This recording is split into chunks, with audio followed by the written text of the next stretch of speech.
नमस्कार. तर आज भाऊच्या डब्याला दिली करडईची भाजी आणि डब्याला सुकी भाजी होती आणि आम्हाला पातळ भाजी करणार होती दुपारी.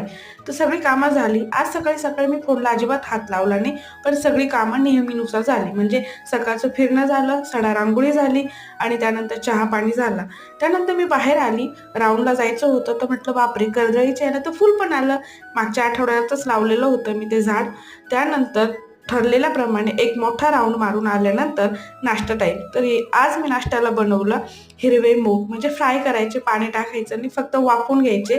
कांदा, आलं, लसूण आणि तुमच्या आवडीचे मसाले. उरलेले एक वाटीभर मूग होते, ते बांधून ठेवले मोड आणण्यासाठी. त्यानंतर काही डबे होते, ते घासून सुकण्यासाठी बाहेर ठेवले. दररोजची कामं, धुणं, भांडे झालेली होती. नंतर चिमण्यांना दाणे टाकले. म्हटलं चला, त्यांच्या पोटाचं झालं, आता आपल्या पोटाचं बघू. 1 वाजलेला होता. जे आता हे डब्यामध्ये घेऊन जाते, जेवण करते आणि तुमच्यासोबत व्हिडिओ शेअर करते. धन्यवाद.